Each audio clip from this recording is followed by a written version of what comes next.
अस्सलाम वालेकुम dear student. अभी हम इस व्लॉग के अंदर डिस्कस करें फर्स्ट ऑर्डर काइनेटिक्स या first order reaction. What is the first order reaction? The reaction is depends upon rate of the reaction is depends upon the concentration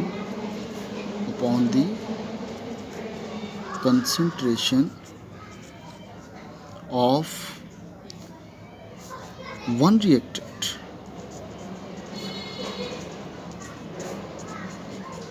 concentration of the one reactant and independent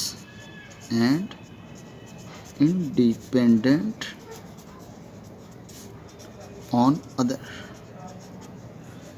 ठीक है, तो first order में क्या होता है कि जो rate of the reaction है वो जस्ट एक रिएक्टेंट की कंसंट्रेशन के ऊपर डिपेंड करता है। और आपको पता है रिएक्टेंट मोर देन वन हो सकते हैं, मोर देन वन होते भी हैं।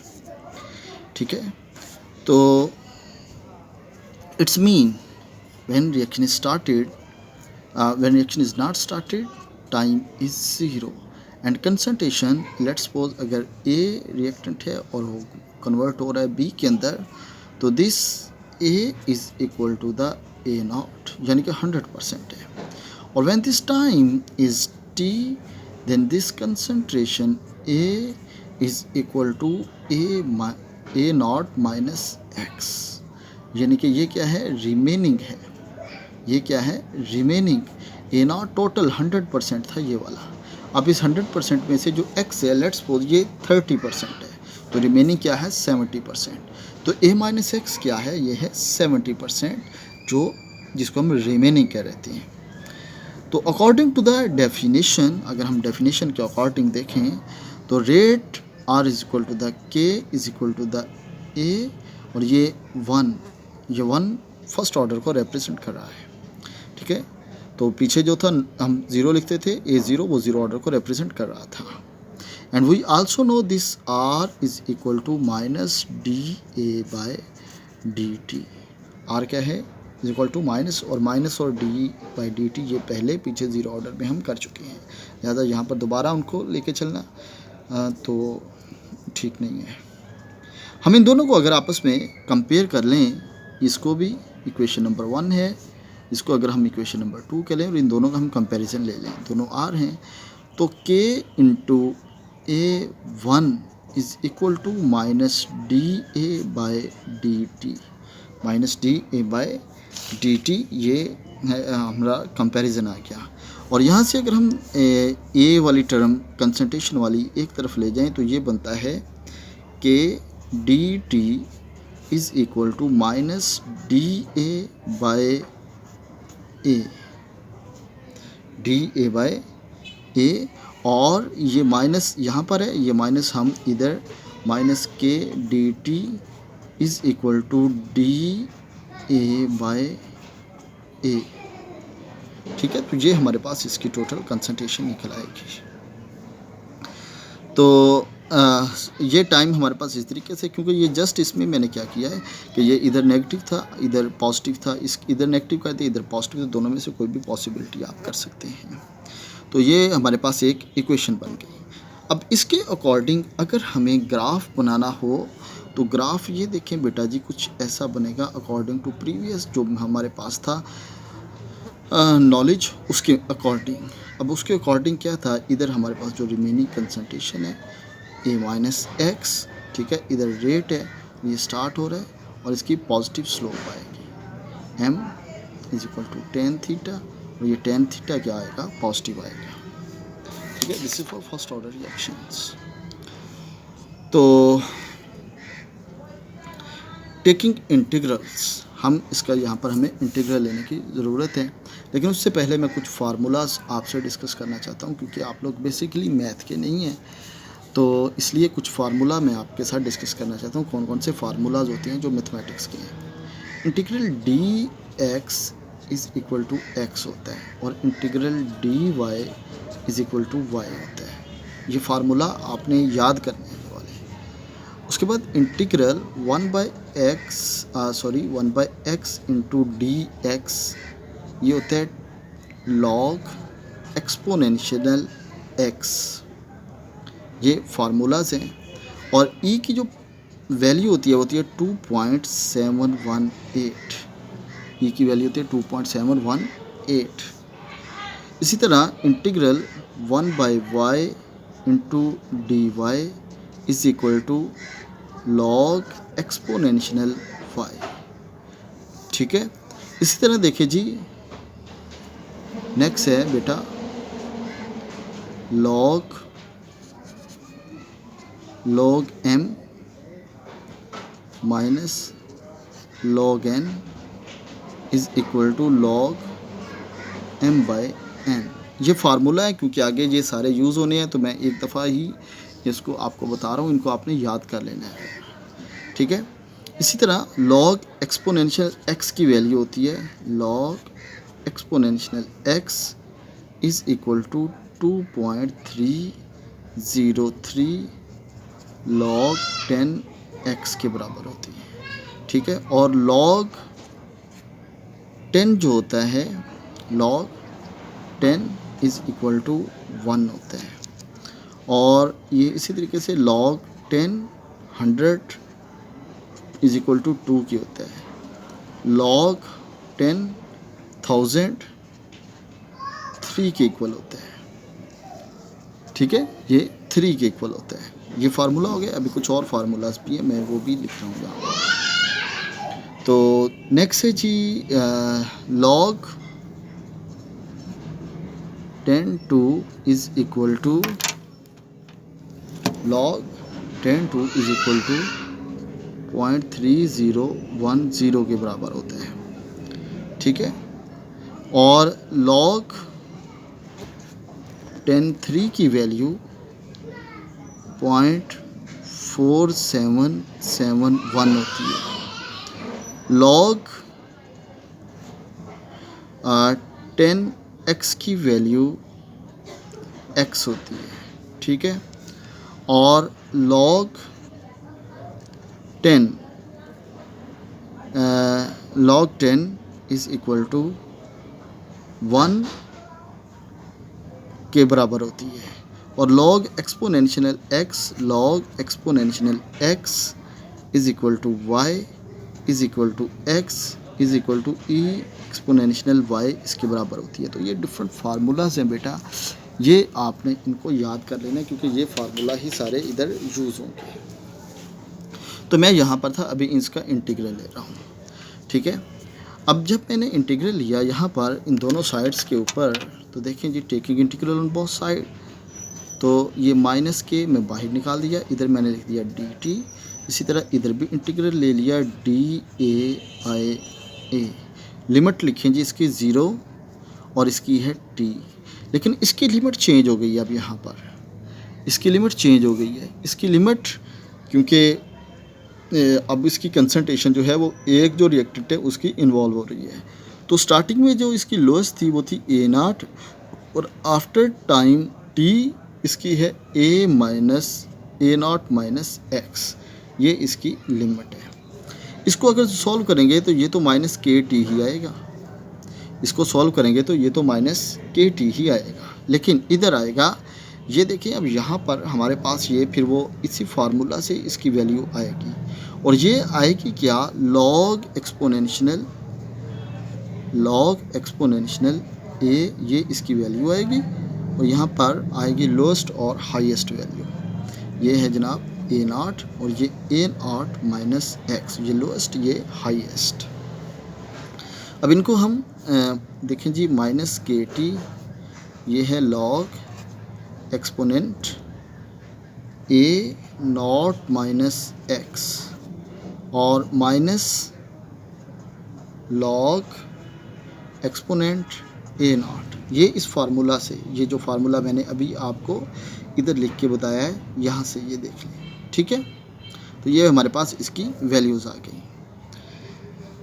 तो ये हमारे पास वैल्यूज़ आ गई। अब हमने जो मर्ज़ी, ये माइनस वाली है, इसको इधर प्लस की फॉर्म में ले जाएं तो लेके जा सकते हैं। यानी कि अगर ये इधर minus log e exponential A0 है, और इसको उठाकर अगर इधर लेके आएंगे तो ये प्लस का हो जाएगा, यानी कि ये लेफ़्ट साइड के ऊपर आ गया लॉग एक्सपोनेंट ए नाट और माइनस के टी इधर ऑलरेडी था और इधर जो पीछे रह गया वो log exponent A not minus x रह गया। ठीक है, अब ये वाली जो इक्वेशन है इसको क्या कहते हैं, इसको कहते हैं integral rate law for first order. This is called integral rate law, this is called integral rate law for first order.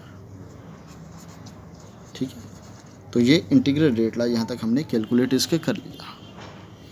तो यहाँ पर बेटा फार्मूला का बहुत ज़्यादा यूज़ होगा, फार्मूलाज आपने ये रट लेने हैं, जहाँ तक हो सके इसको याद कर लेना है आपने, क्योंकि फार्मूला आएंगे तो आप इसके आगे चल सकते हैं। अब नेक्स्ट देखें, यही जो इक्वेशन है हमारे पास, यही जो इक्वेशन है हमारे पास, इसको हम यूँ भी लिख सकते हैं के T log exponent A not minus log exponent A not minus x. वही इक्वेशन है, मैंने जो के टी है उसको पॉजिटिव, क्योंकि मुझे टाइम निकालना है इसलिए इसको ऐसे किया मैंने। ठीक है, इसको इसलिए मैं ऐसे कर दिया। अब ये माइनस में है तो आप पीछे पढ़ के आए हैं m बाई एन वाला वही रूल, तो ये बन जाएगा log E A not divided by A not minus X. ठीक है, ये आ गया और यहाँ पर क्या रह गया जनाबे वाला के टी, टाइम निकालना है क्योंकि हमने, तो के इधर जाके डिवाइड हो जाएगा, ये log exponent A not into A not minus x और यहाँ पर क्या आ जाएगा 1/k।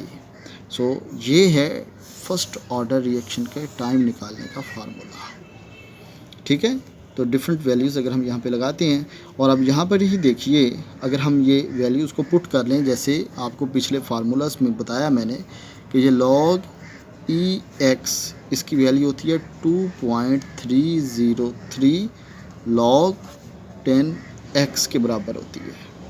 ठीक है, और इसी को हम अगर इक्वेशन नंबर 1 और 2 दोनों में पुट करते हैं, हाँ पहले इक्वेशन नंबर 1 में करते हैं, चलिए जी इक्वेशन नंबर 1 में अगर इसको करते हैं, यानी कि इंटीग्रल रेट लॉ वाली जो थी ये वाली, इसके अंदर मैं अगर इसकी वैल्यूज़ को पुट करता हूँ तो क्या होगा, उसके अंदर अगर मैं इसकी वैल्यूज़ को पुट करता हूँ, आपके पास है, आप सॉल्व कर रहे हैं, इसको साथ साथ सॉल्व करें, देन आपको ये चीज़ें याद होगी, वरना ये आपको पता नहीं चलेगा।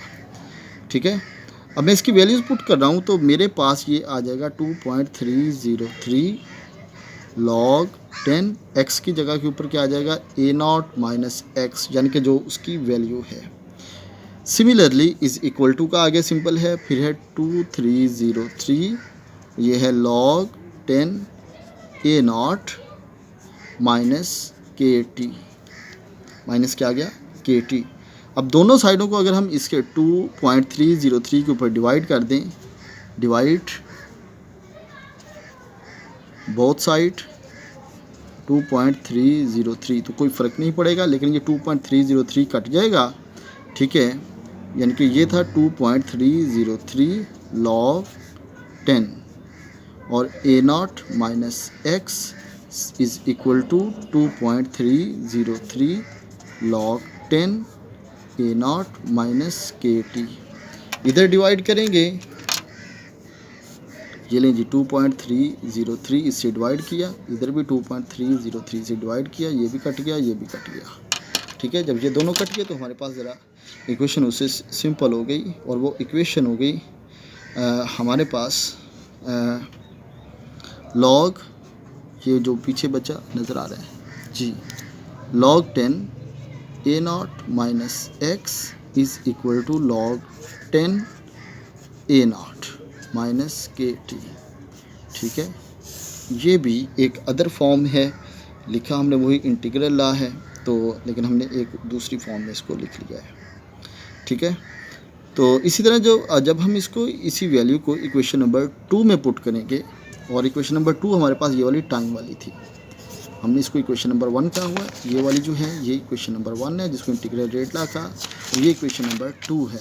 अगर यही जो वैल्यू है log e raise is equal to 2.302 log 10 के बराबर रखें और उनकी वैल्यूज़ को यहाँ पर अगर पुट करें तो यानी कि यहाँ पे फिर करें कि पुट log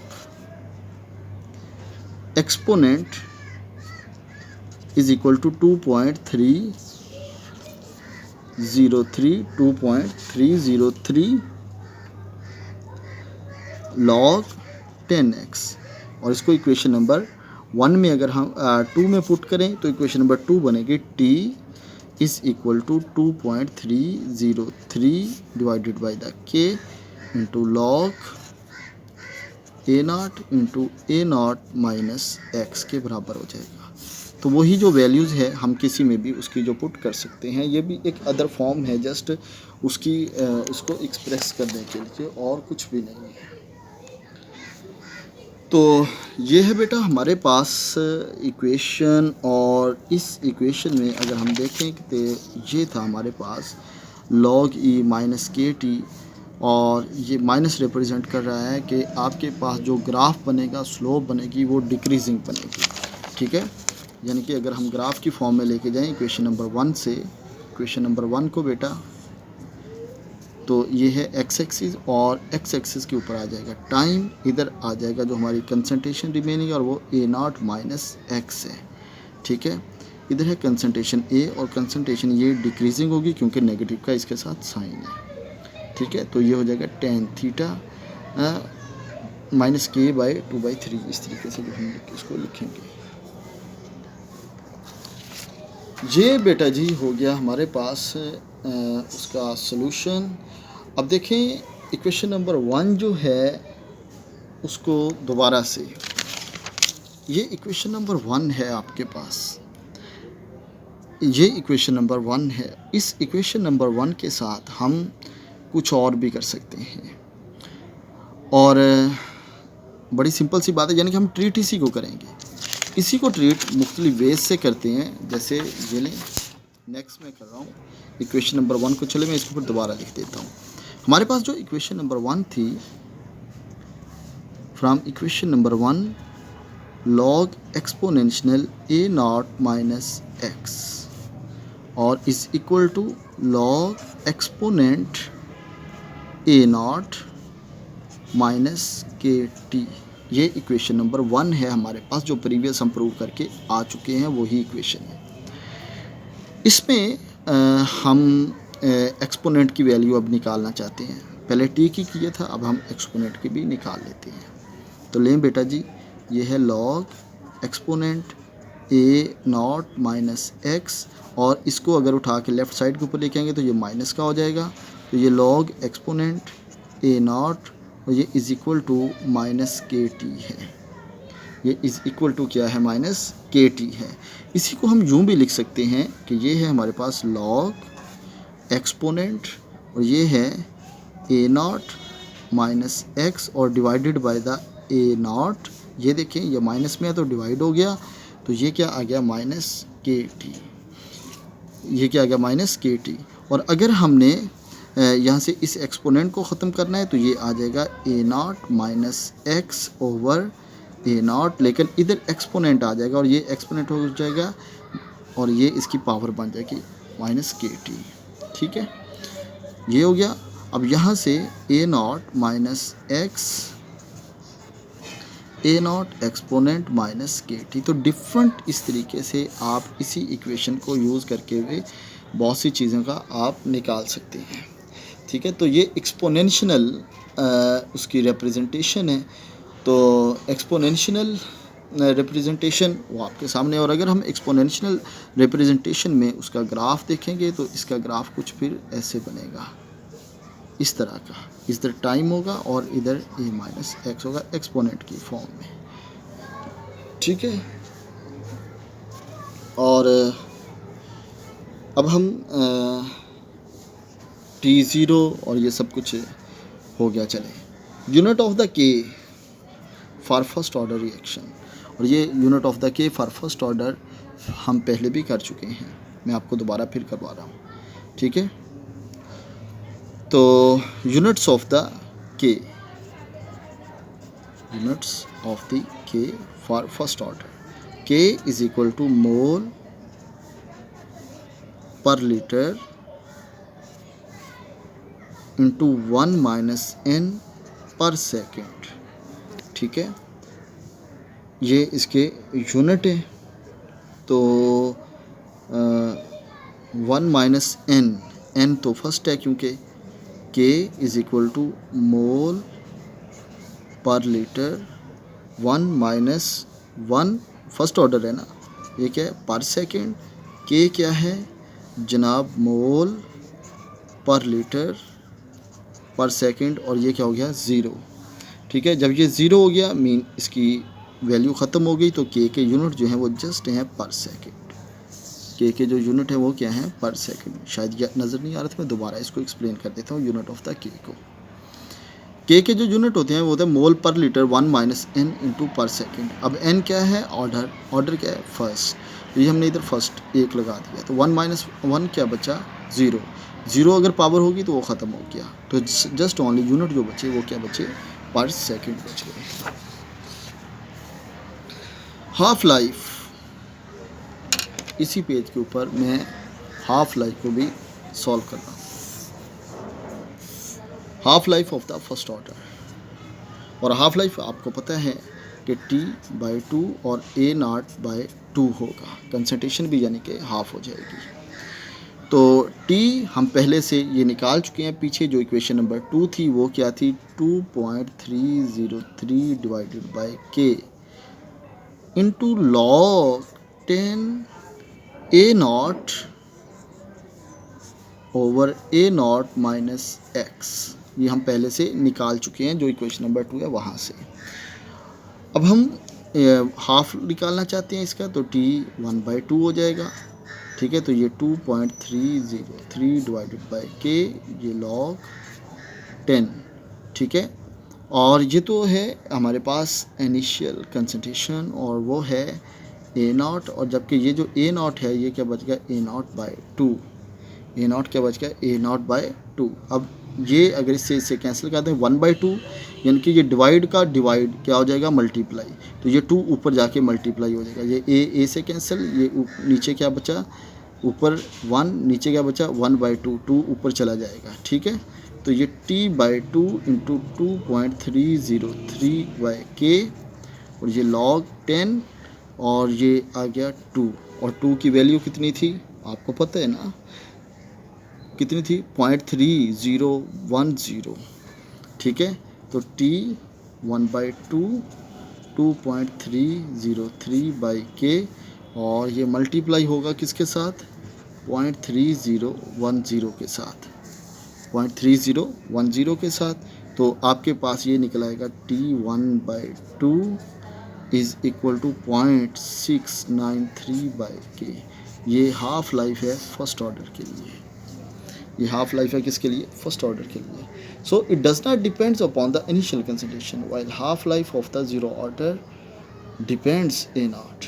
ये इनिशियल कंसंट्रेशन के ऊपर डिपेंड नहीं करता, फर्स्ट ऑर्डर इसके ऊपर डिपेंड नहीं करता। लेकिन अगर आप देखें जो हम इससे पहले कर चुके हैं, तो ज़ीरो ऑर्डर वाला, तो ज़ीरो ऑर्डर जो है वो उसकी हाफ लाइफ, ये ज़ीरो ऑर्डर की जो है वो कंसंट्रेशन के ऊपर डिपेंड करता है। ये देखें इनिशियल कंसंट्रेशन के ऊपर डिपेंड करता है, लेकिन ये इनिशियल कंसंट्रेशन के ऊपर डिपेंड नहीं करता।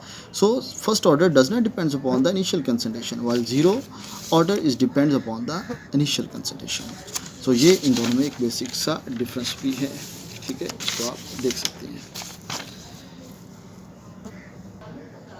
इसी से रिलेटेड एक न्यूमेरिकल है।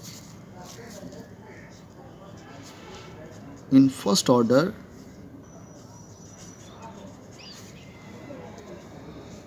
the initial concentration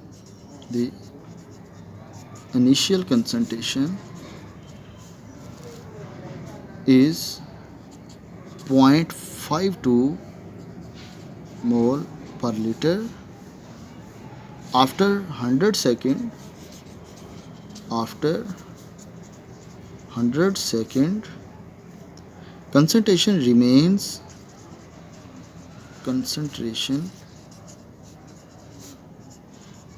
remains 0.40 mole per liter. Find rate constant K. Find rate constant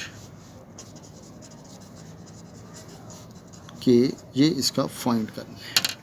ठीक है जी। गिवन क्या है हमारे पास, सबसे पहले ये देखें। गिवन है जी इनिशियल कंसंट्रेशन जिसको हम ए नॉट कहते हैं, और वो है 0.52 मोल पर लीटर, और तब टाइम था 0। और फिर है remaining concentration A not minus x जिसको हम कहते हैं, वो है 0.40 मोल पर लीटर, और टाइम कितना है इसके लिए लगा 100 सेकेंड। टाइम कितना लगा जी 100 सेकेंड।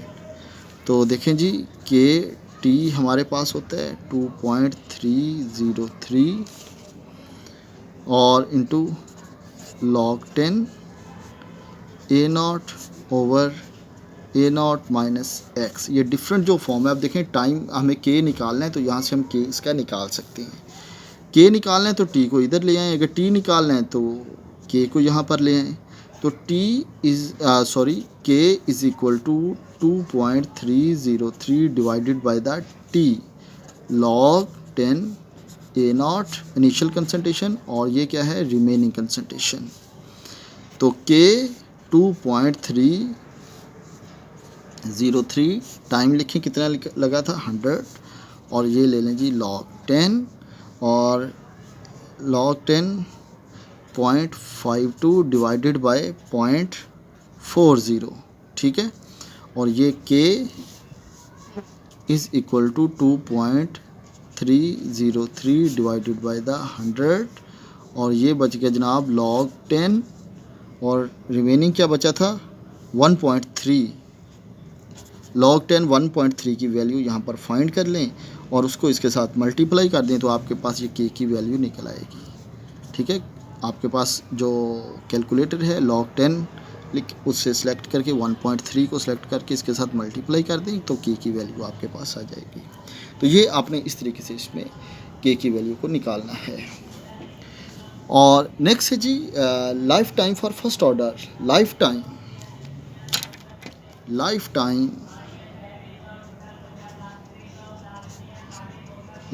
या full time for first order.